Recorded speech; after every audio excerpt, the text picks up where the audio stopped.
I am Judy Teven, and with me is Joanne Waltman, and we also have Kellen here helping us out from Classworks too. And we are excited to be with you today. This afternoon, we're going to talk about effective interventions with tiers 2 and 3 and how to use Classworks when differentiating the two. That's right. So in today's session, we want to look at a couple of key differences in the interventions that students are engaging with, whether you're working with them on a tier 2 level of support or something similar to tier 3 supports. We're going to review the goals of MTSS and address just a couple of common misconceptions. Then we're going to dig into the meat of our session and talk about how Classworks supports your efforts and the role our individualized learning, our progress monitoring, and our classroom instruction play when we're talking about supporting a full range of students. At the end, we're going to bring it all together with logistics, and we'll take a look at making it a reality. So let's get started by discussing the goals of MTSS and specifically this school year. We kicked off our school year this year like many in the past, right? We screening all students to identify student proficiency. And this data has been more important than ever. Now, many of our partner districts expressed that there was very little data on students coming into the school year. And so fall screening information has really been vital. So now you have up-to-date performance data. Oh, sorry, pushed too much. So now we have up-to-date performance data. Oh, wait, am I still not the right thing? No, right. I'm so sorry. My touchpad got so touchy. You have up-to-date performance data, which includes grade level equivalents and percentile rankings. And this process provides the data to identify students who will receive tier services, right? And there's really no way around it. Every school this year is addressing learning loss, right? And to be honest, this is not going to be just a one-year topic. This is going to impact learning for the next few years. And I share this to paint a realistic view of intervention in a time when it's going to take the time that it's going to take really to truly address student needs. So where do we start? The goal is to address learning loss. And that being said, more skill deficits were identified this year than in typical years. Your current universal screener data identifies students' performance levels and places them on the learning progression where they're ready to learn. That's right. So Classworks provides the important insight you need when you're starting to look at student learning. And it's also a perfect source to identify instructional next steps for your groups of students. Now, although having all this should make it pretty easy to implement your interventions, there are still many misconceptions or myths out there about tiered intervention. Now, no matter where your school is located, the goals of MTSS are the same. Identify those proficiency levels for each student. And once that has been found, really address those learning loss or unfinished learning that is impeding their proficiency. Now, just recently, this past July, NCII, the National Center for Intensive Intervention, and their American Institutes for Research partners, they address some common myths and misunderstandings. So let's take a quick look at just a couple of these. So first, one that's really far out there is that students have to progress through these tiers in an orderly way. So they just move sequentially from 1 to tier 2 supports and then on to tier 3 supports. So this is so false. The fact is, children with the weakest initial skills or multiple areas of deficit or need, they're at the greatest risk. And we really need to intervene more quickly and get them to that intensive intervention level without taking the time to progress through those tier 2 supports. Yep. So our next myth is that most students will respond quickly to intensive intervention support. And the reality is that each student will respond at different rates to interventions, right? And we want to help our students as quickly as possible. So it can be tempting to look for quick growth and be discouraged when it doesn't happen as quickly as we want. So, although some students may respond quickly to intensive support and return to less intensive support, right? Many will require ongoing intensive support. And Classworks provides layers of support and data that helps you easily monitor even those smallest progress, right, that students make. Now, our next myth is that tier 3 is just more of tier 2, right?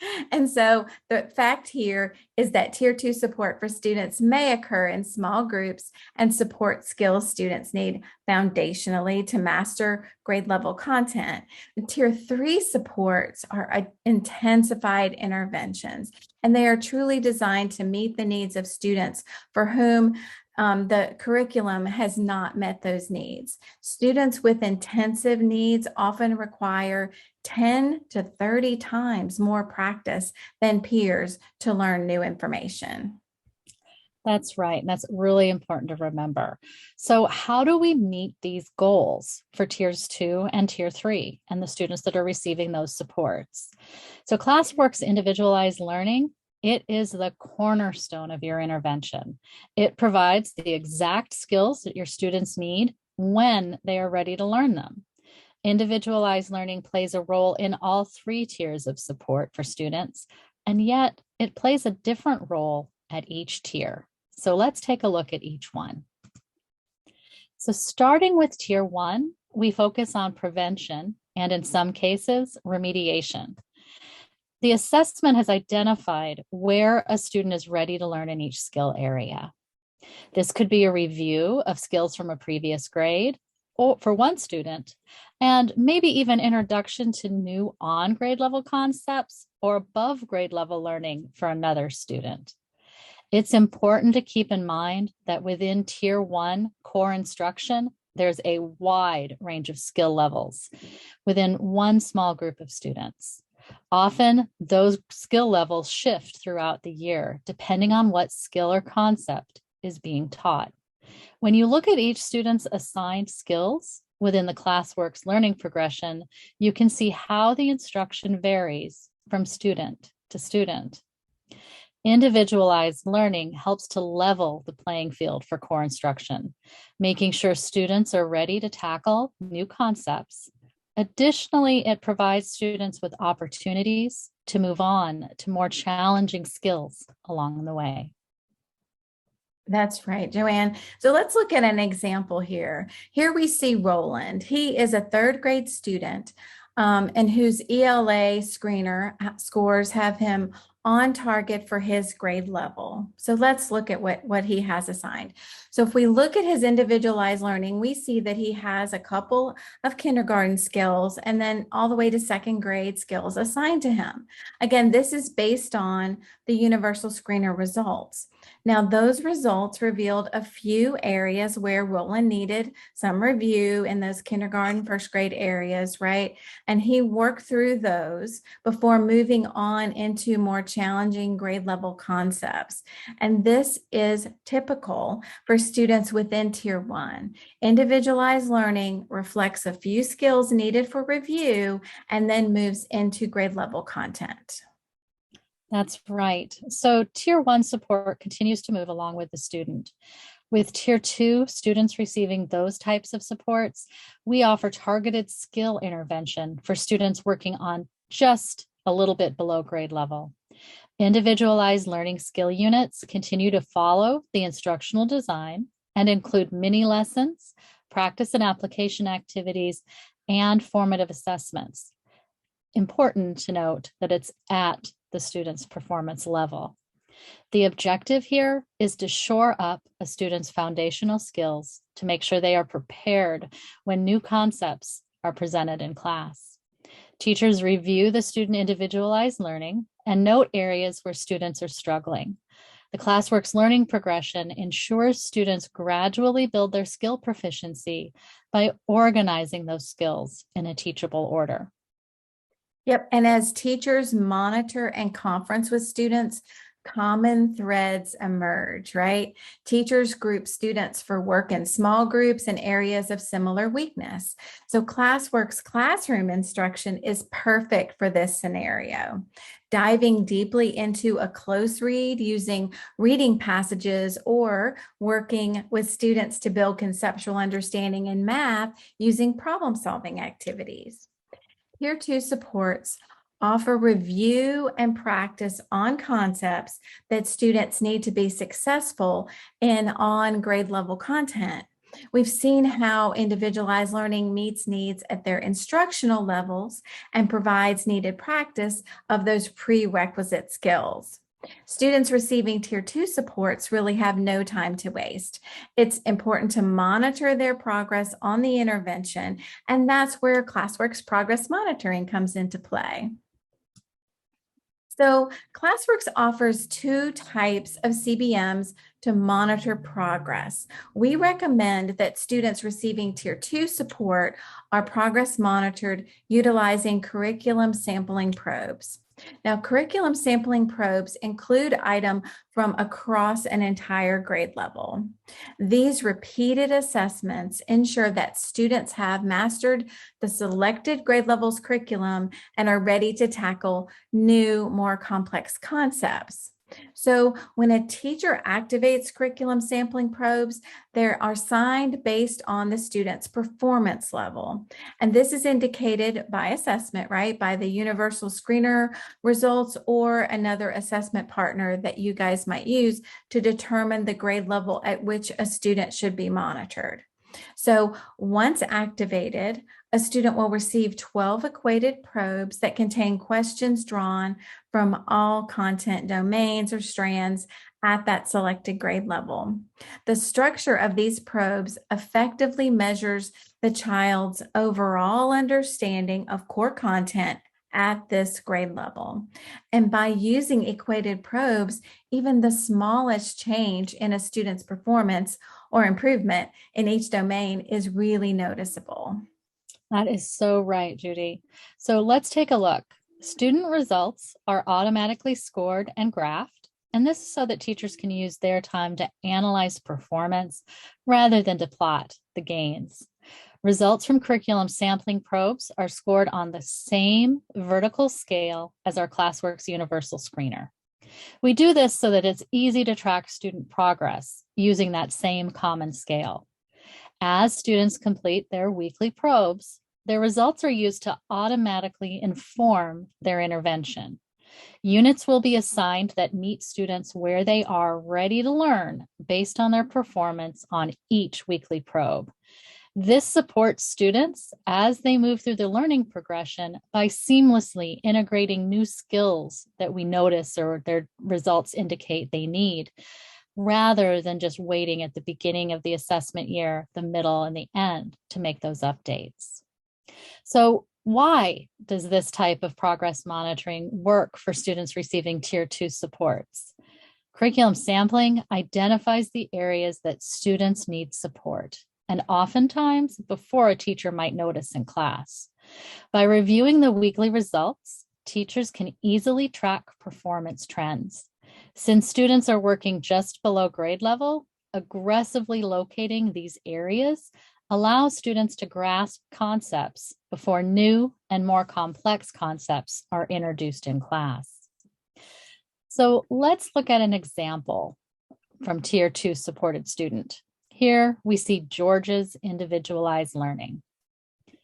George is a third grader who is working below grade level. He has worked on some skills just as low as kindergarten, as assigned by his universal screener score and his progress monitoring. But he has quickly worked through those skills and moved into second grade level skills. When reviewing his data, George's teacher notices that he is starting to find the activities involving word building challenging. This unit here with initial and final sounds and this one working with vowels to build words are giving him trouble.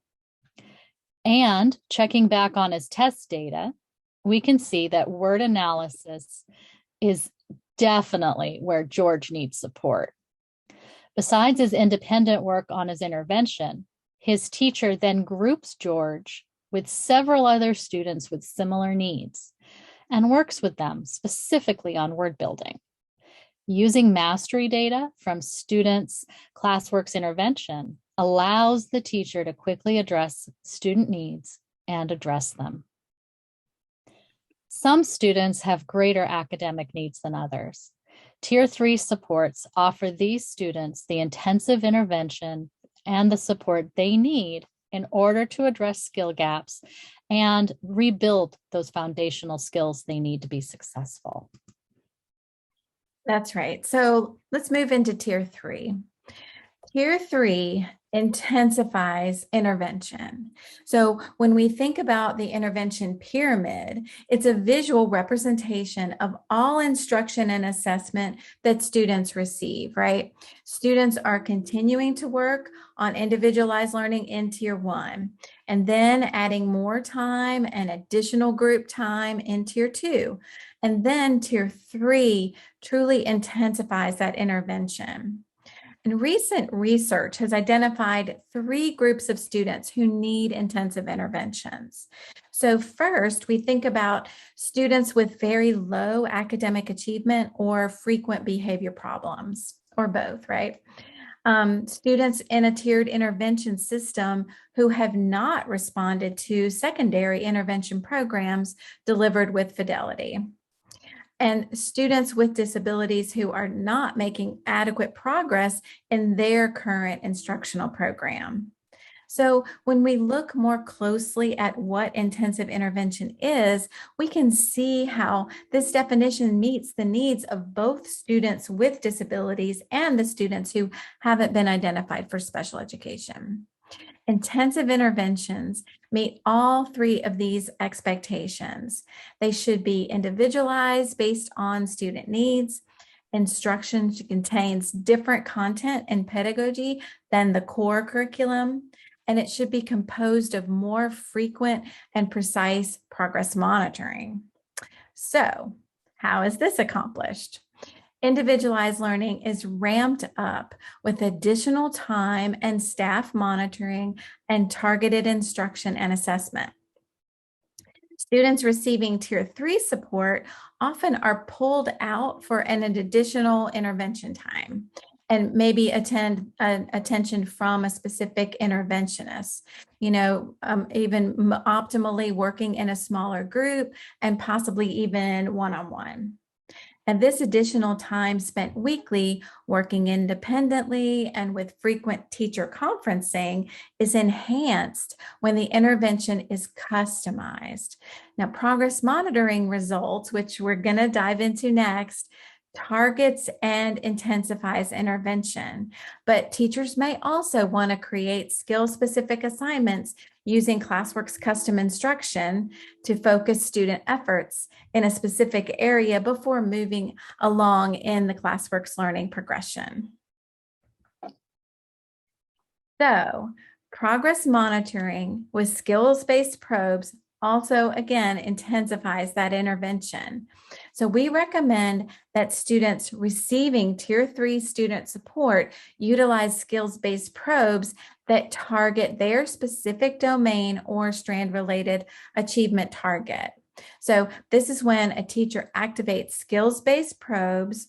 They use, that's again, the student's universal screener or other assessment partner, domain-specific scores to identify which domain or strand is the student's most significant area of need. So generally, this is the student's lowest performing strand or domain. And if the student was assessed using the Classworks Universal Screener, those scores are automatically correlated to the grade level in which the student should be monitored. So once activated, a student will receive 12 equated probes that contain questions drawn only from that specific domain. So by using equated probes, students experience probes that cover the same skills at the same level of difficulty over 12 weeks.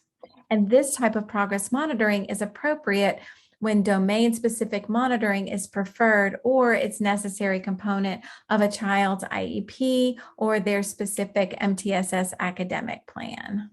That's right, Judy. And just like with our curriculum sampling probes, students' results are automatically scored and graphed. Again, this frees up the teacher's time to look at what's going on with the performance rather than plot the results. Results from skill-based probes, they're reported as percentages. And we do this to make it easier to track proficiency and mastery if you're looking for specific skills and concepts. This transparency makes it really easy for teachers to be able to see exactly what kind of misconceptions or skill areas may need to be addressed as we go. Units will be assigned that meet the students where they are ready to learn based on their performance on each weekly probe. The weekly assessment scores, they seamlessly integrate with the child's individualized learning plan and update those skill units throughout the 12 weeks. So why does this type of progress monitoring work for students that are receiving Tier 3 supports? Skill-based probes identify those skill areas where students need support and measure growth within that specific domain. This automatically targets the intervention, making it more precise. Along with close monitoring, this ensures that skills and concepts are mastered so that students can accelerate their growth towards grade level performance. So let's take a look here. All students receiving tiered support, they work on skills assigned based on their assessment data. But how is it intensified? Let's look at Audrey. Audrey is a 6th grade student and has been assigned skills and skill-based monitoring starting in 4th grade. Reviewing progress monitoring, we see all the objectives that Audrey is struggling in. You'll see down here at the bottom, you can see each of these different concepts, and you can click on the red dots under the cumulative question responses. We can see the answer she selected and the correct answer to get a little insight. Transparent analysis is supported with teachers being able to track each child's performance on these specific skills or concepts so that we can address misconceptions that she might be facing. Giving teachers the ability to see the exact questions that students were asked is really where we can dig in and help move her forward. Audrey's teacher notices that using variables to represent unknowns is an area or a skill of concern. So then she creates an additional assignment specifically targeted to variables and expressions on 4th and 5th grade level. Creating a custom lesson allows the teacher to address the objective more deeply. Now, Audrey spends time mastering expressions before moving on onto other skills. As teachers review data, real-time instructional changes are made, which truly intensifies the intervention. Next up, making it a reality. This all sounds perfect, right? So of course, we all know that logistics play a large role in the success of interventions. If students don't have time set aside to work on the intervention, we can't expect to see results. So how can we do that? Well, schedules. Schedules ultimately ensure that time is allotted for everything we need to accomplish. Let's take a look at this sample schedule. In this classroom, teachers have a Classworks block of 30 minutes each day. Within that block, students work independently on their individualized learning, and teachers review data and conference with individual students. That's right. And data from individualized learning addresses gaps that students face within core, that tier one curriculum. Now, teachers are empowered to identify common instructional needs within a group of students, right? We definitely differentiate at tier one. This informs that small group instruction, providing the data needed to create that small group, to create the small groups themselves, right? And address common needs before the class jumps into a new concept. So this classroom time is also used to set and track goals in the student goal tracker, which builds student engagement and ownership of their learning. Teachers have the time set aside to guide students in creating goals and further strengthen self-management and self-reliance competencies. Now, the intervention block provides instruction and monitoring for tiers 2 and 3. This time allows for students to take their progress monitoring probes, work independently on intervention, and work in small groups with an interventionist or other instructional support staff. Time is dedicated for independent work on individualized learning or customized assignments like we just saw. Tier 2 should be an additional 20 minutes and tier 3 an additional 25 minutes. The easiest way to accomplish this is through ELT or extra learning time, which is built into your daily schedule. That would have assigned facilitators, also often serve as mentors for the group. And they really work with those groups of students during a specified time of the day, which could be before or after school. And in some schools, intervention time is also offered through those school interventionists that we keep mentioning. Students are pulled out of class at a designated time to work on intervention instruction, to take those progress monitoring probes, and to work on skills in a group setting, with that trained interventionist specialist. That's right, Judy. And that's really important to remember. There's more to tier 2 and tier 3 level supports than just more time. It's really about how are you using that time. Tier 2 individualized learning is going to be informed by that curriculum sampling progress monitoring. So students are getting added benefit of new skills being integrated in on a weekly basis. Students who are also working with tier 2 supports would benefit from small group instruction focused in on common areas that they may need that are shared among their peers. For tier 3 supported students, intensification or intensifying this is really the word. And that's handled by skill-based probes. They really target in that individualized learning on that one area that your students need. And then as those skills are monitored and tracked, the teachers have the ability to really dig in with those question by question, answer by answer results that you'll see on the skill-based progress monitoring pieces. Finally, they can add in custom instruction when students are just not making that progress. And that's what we touched on just earlier. And of course, schedules look different in every school. Students may be supported through a mix of these, right? Whatever really works for you. So for example, all students may attend an ELT time in the morning. Maybe you have like a breakfast club or something. Then classroom teachers may also have individualized learning time, right? During their centers, for example. But students receiving tier 3 services may be pulled for additional intervention. The bottom line here is work individualized learning and intervention into a set schedule, recognizing the varying needs between the tiers. This will really ensure that students have the time to get the intervention that they need, and then you'll get the data that you need.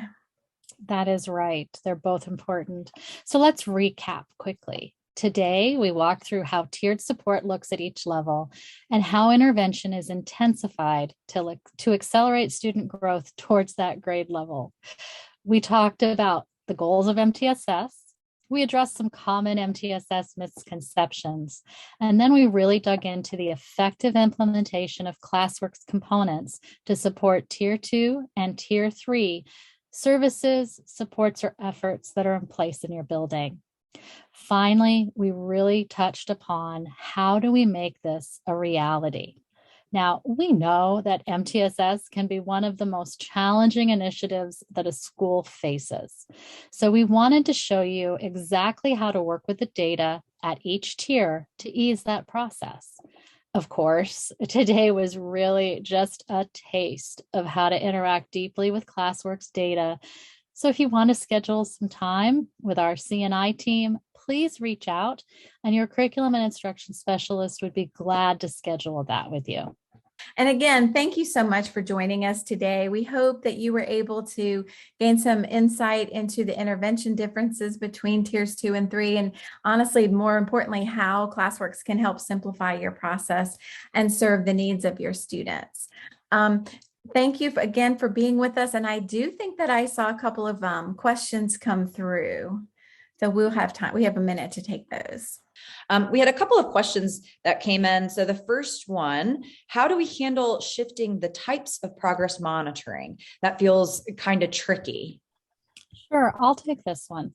So one of the best things with progress monitoring is the teachers are able to monitor and set both of them up on the progress monitoring tab. And it's really easy to adjust those based on each student and how they're performing. The steps are the same. And we do have some great articles in our help center, and we stand ready to help answer those questions at hello@classworks.com as well. Perfect. Last one, I have some students whose universal screener turned on some lower levels, but they're ready for more challenging skills. What should I do in that scenario?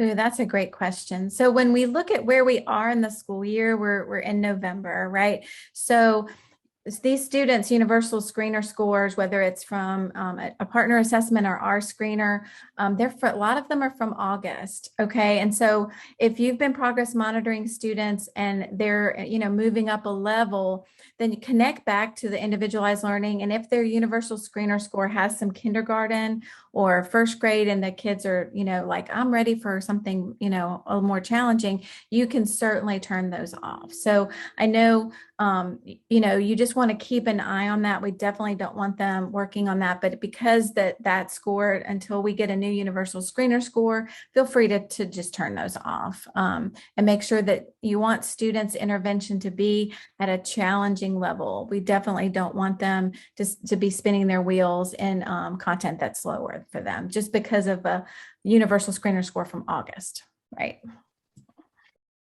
All right, are student questions available to view for skill-based and curriculum sampling progress monitoring? That's a great question. Right now, they are just available through the skills-based. So curriculum sampling does not have that feature at this time. Perfect. Thank you so much for asking. Thank you. Thanks, everybody.